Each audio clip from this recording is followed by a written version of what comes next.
done got my life back, just like that. I can't go back, and I won't go back. I done got my life back. Oh, I love that intro. Every single time I hear that tune, I know I ain't going back. No, I'm not. Good evening. Hello. Welcome. How is everyone doing this evening?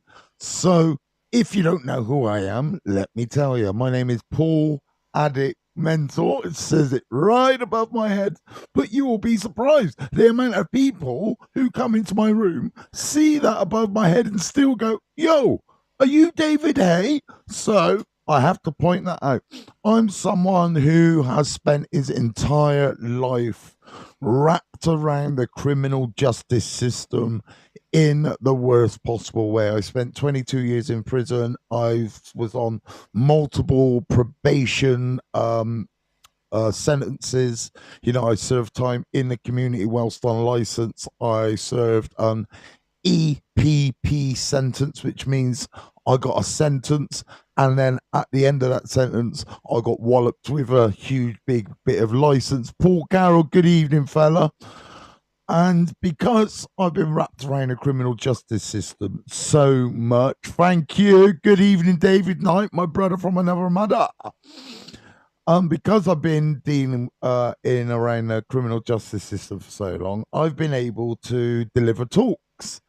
And tomorrow, I am going to do a talk in Lockley Sports Centre in Bristol. So if you are going Lockley Sports Centre tomorrow and you're going to be there at 6 o'clock, you're going to be listening to me. And the talk I'm going to do tomorrow is all around knife crime and the effects it has. So I thought I'd test out my little my talk on you lot and see what you think, because this is a really important evening, Simon. This is a really important subject for me. So I hope you don't mind me just, I'm going to talk on and on and on. And, you know, if I miss your comments, please do not be offended. And if you are watching on Facebook, I ask you, please support me by sending the virtual gifts, the stars, because that is financial support and helps me doing what I'm doing. You're smashing it, bro. Thank you, David. So tomorrow I'm going to speak to a bunch of teenagers about knife crime. And the reason I'm able to talk to these teenagers about knife crime is because I've lived knife crime. I've been attacked with knives. I've attacked people with knives. I've been convicted of carrying bladed articles. You know, that's the proper terminology for it, a bladed article or an offensive weapon.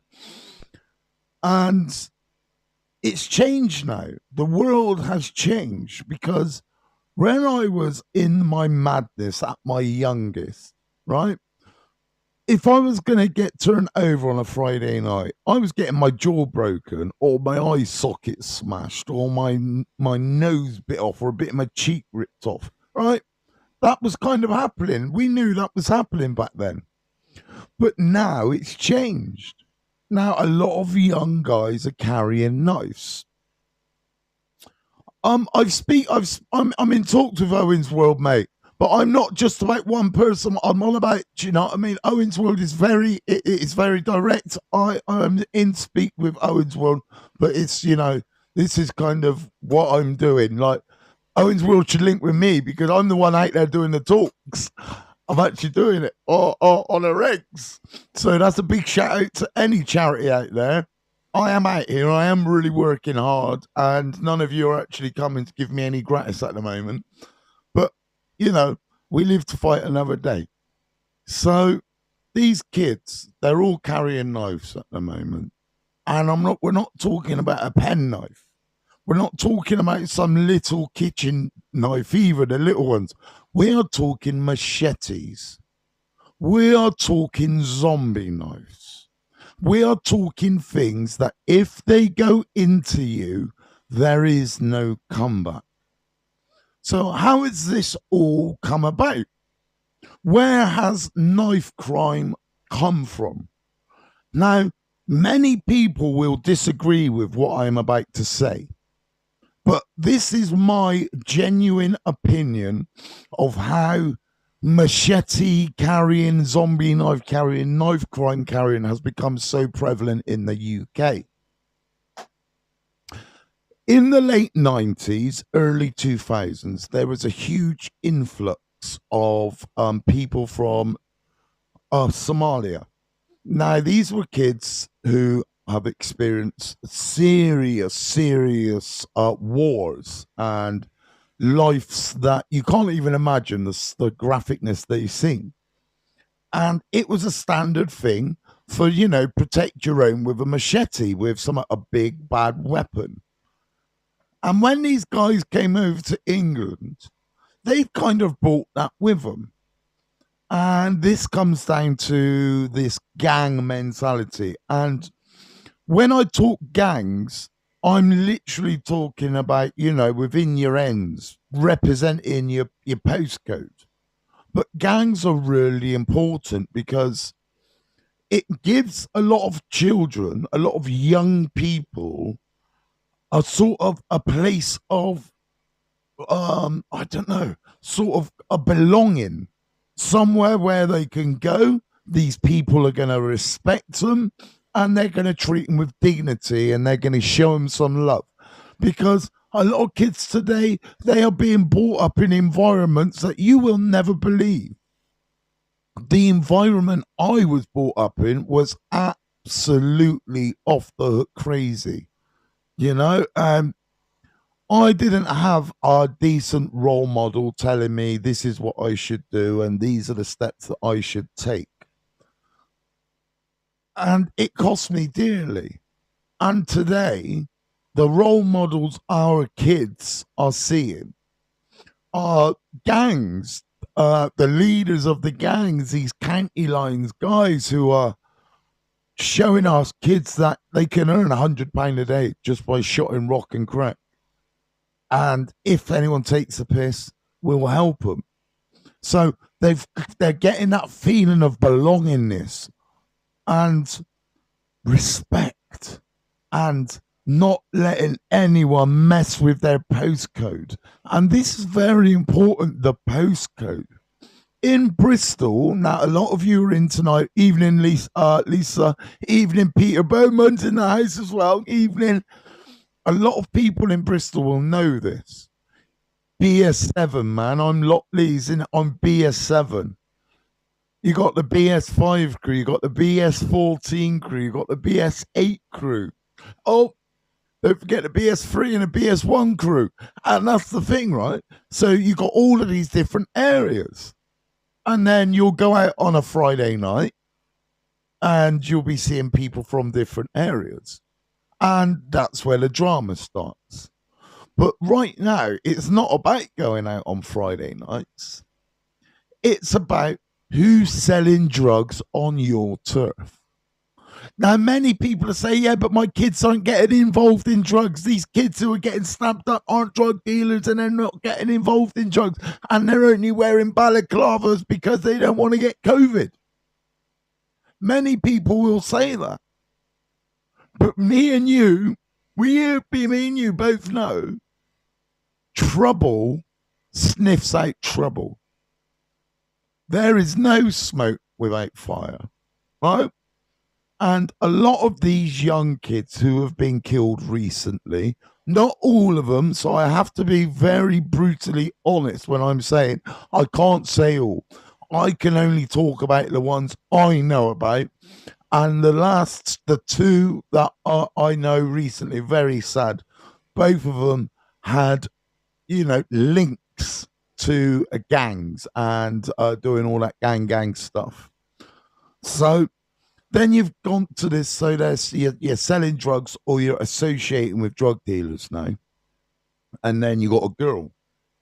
But do you know what? My man from the other ends been making moves on your girl, So what do you do now? Because don't forget, your gang is giving you nothing but respect. They're giving you nothing but love. So you got to respect the gang mentality, that hack mentality that says, we are not pussies. Today, we're here to fuck things up if people disrespect you because you're in my gang and I'm going to look after you. So here, hold this. And before you know it, man's giving you knives to hold, you know what I mean? Or firearms to mess with.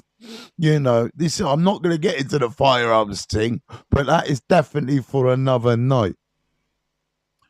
And so you're going out now, you're selling drugs, or you're associating with people who are selling drugs, right? You're hanging around the trap house.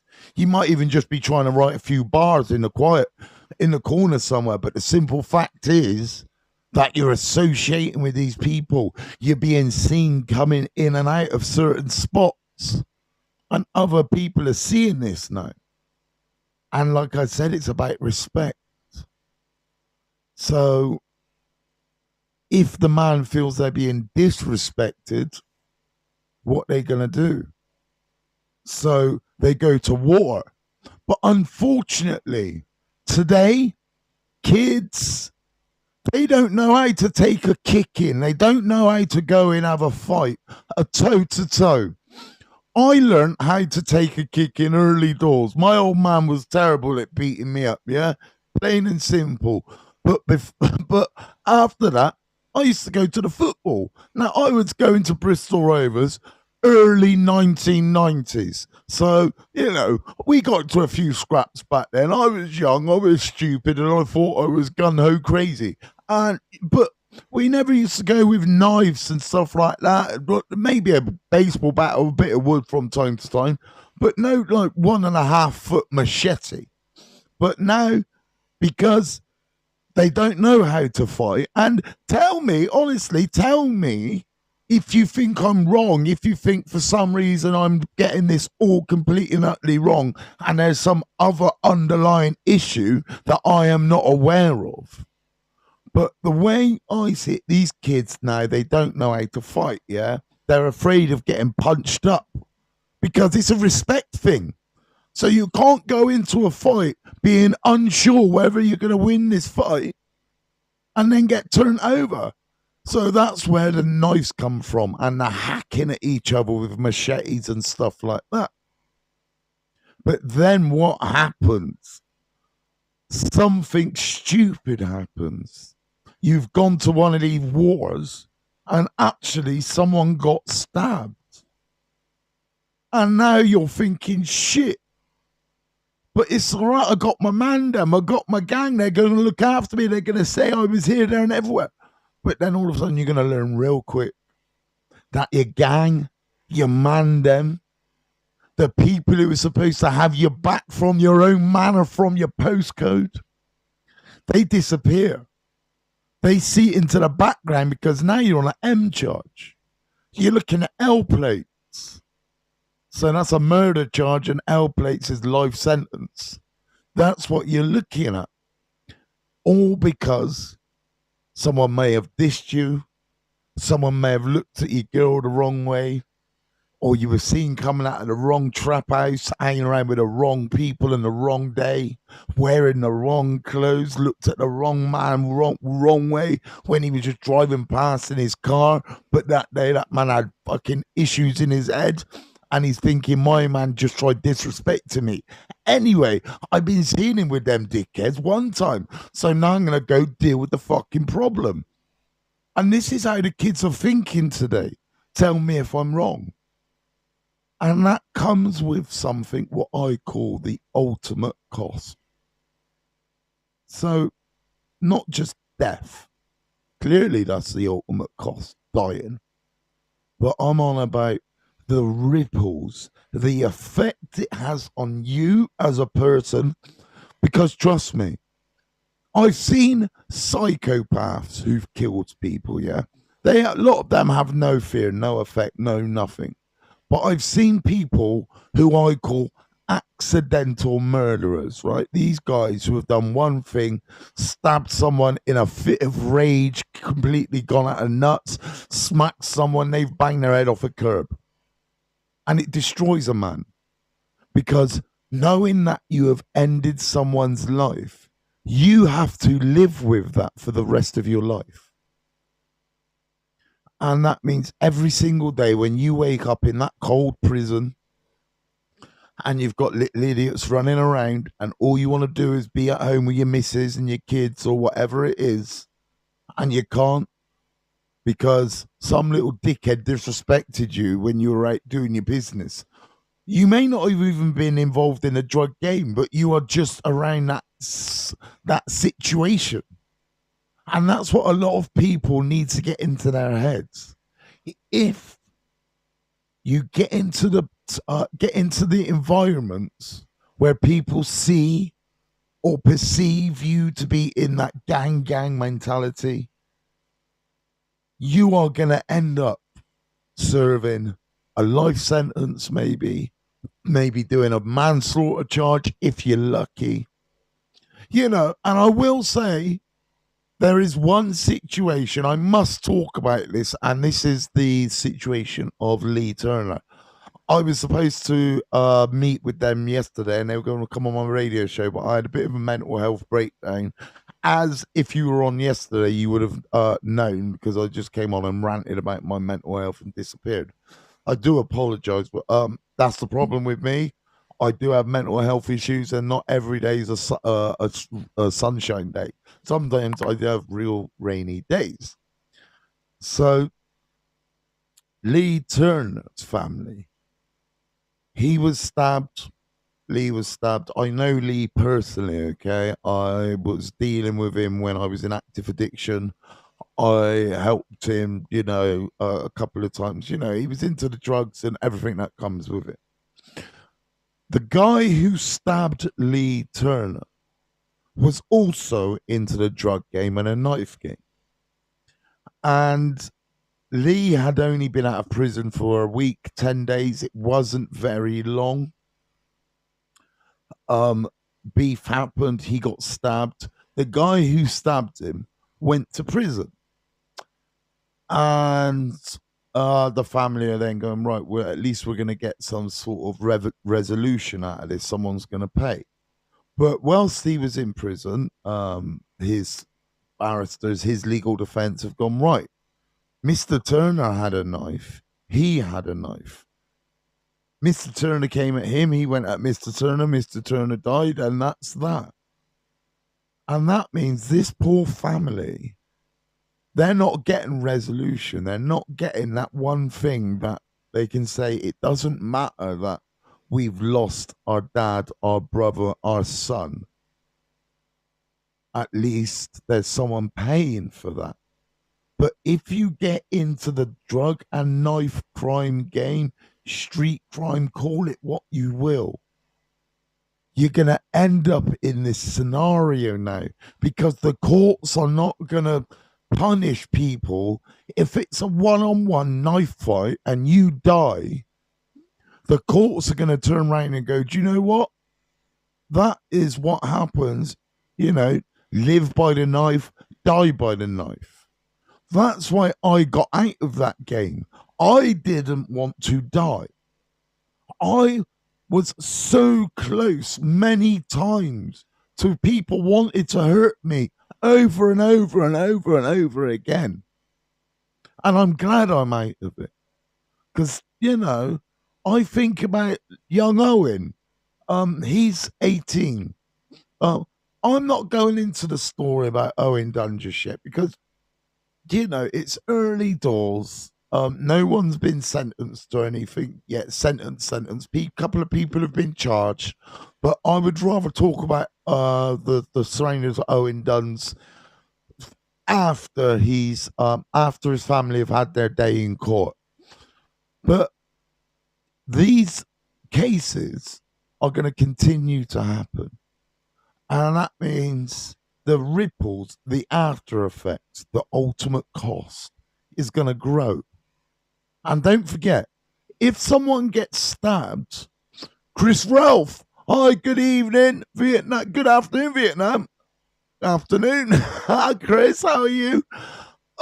So the ultimate cost is that if you stab someone and that guy dies, his family are suffering. Maybe his partner, he had a girlfriend, now she's suffering, and her family and friends. So the whole community's suffering. But then you've got the guy who did the stabbing. Now, he may have had a missus and kids, but now he's stabbed someone, so he's got to go to prison. So that means the kids aren't going to have a dad anymore. The missus is going to have some fucking waste man jailhead. So she's going to be shagging whoever she can, like, because unfortunately, that's the realities of if you get a life sentence. A lot of people aren't going to wait around for you. You know, I was fortunate to meet my missus when I did after I'd done all my big sentences and I just had my license to deal with. Because I think if I would have met Zasha early doors, there's no way we'd be together now. And this is what I mean by the ultimate cost. The ultimate cost of messing with knives. Not only can you lose your life, right? But it's what that does. The ripples, man. The community that it breaks down, the mental health implications that's going to have on your mum, your dad, your brother, your sister, all the people that you know to be your support network, your friends, your pals. They're all going to miss you.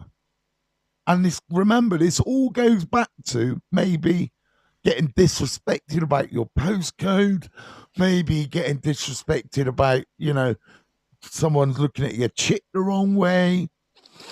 I really enjoyed your show. It's very interesting and unique. I just wish I didn't drink. Oops. One day at a time, my guy. You can do it, Kevin, man. One day at a time. Just bring it back. If you really want to stop drinking, you can stop drinking. If you need my support, please click the link in the bio, yeah? Click the link on wherever you're watching me, TikTok, YouTube, Facebook, or Twitch. Just click the link in the bio, book a session with me, or just hit me up and send me a few messages, and I always message people back. Comments on YouTube, I always respond back unless they're negative. Then I just skim over them, because what's the point? So now we have the ripple effect of knife crime. Everywhere you look, there is going to be devastation if you decide to go out, pick up a knife. If you decide that this guy's taking a piss and he needs to pay. My advice to the young today would be this. If you are going to go out and you got beef with someone, fucking have a fight. Now, I'm not condoning violence in any which way, but I would rather you have a toe-to-toe with someone, have a proper straightener, rather than going out and feeling the need to stab someone. Because one wrong move, a centimetre left, a centimetre right, an inch up, an inch down, you can end someone's life. And no one wants to see that in our community. No one. I have to see, in my years I spent in prison, I saw many, many, many guys suffering because they made that fatal mistake and they had a knife and they killed the person they were angry at. I've seen it with my own eyes. I've seen the fight leave people because there's no end date. They can't see an end to this prison routine. Now, let me tell you, if you think, right, do you know what? I can deal with prison. Prison's easy. Let me tell you something. You might think prison's easy because they got a TV in the cell. But a TV is only so much company. Imagine what it is like to sit in a room maybe as big as your toilet, your bathroom, all day, every day. The same four walls, the same view of whatever's outside your window. It could be the exercise yard. It could be rubbish. You could even be on the top landing and get a view outside of the jail, but you're still in jail. And it's absolutely devastating. Year after year after year, they used to come unlock me around about 8:30, 9 o'clock. I'd go out, get my shower, put my towel over me, slip my sliders on, fuck off to the showers. I had my routine, but it was soul destroying. It was destroying me. And I promise you, no one wants to go to jail. It is a mugs game that you have to put up with every type of society in a very, very small building. And that's why there's so much violence in jail. And don't get it twisted, there is some serious, serious violence within the prison system. People are stabbing in there, people are robbing in there, people are getting severe addictions in there. It's sport for some people. Yes, we're live, Vicky. It's sport for some people. And I don't know how I survived. I don't know how I made it through the 22 years that I spent in there, but I made it. And I want to be the guy now that comes around and talks to people and go, do you know what? Prison is hard. Having a TV, even having a PlayStation or an Xbox, if you can afford to get one in there, because they're fucking expensive. Even having that, it does not take away from the fact that, guess what? I can't go to the shop when I want to go to the shop. I can't go to the kitchen and throw some food on if I want to do that. I can't just go for a little walk if I want to do that. Prison is restrictive. Prison is Groundhog Day continually. And it just sucks the life out of you. And the people I've seen in there because of knife crime. And they're in there still today. I've been out several years now and they're in there today and they still won't know when they're getting out. And I've forgotten a lot of names. And these are people I spent a lot of time with. So if I've forgotten their names, imagine how other people are, their family and friends are. The ones who were supposed to write to them that don't. I'm not Christian, but God bless, nor am I, Chris, so thank you so much, though. And this is the thing, right? I don't want to see people in prison. I don't want to see people dead on the streets.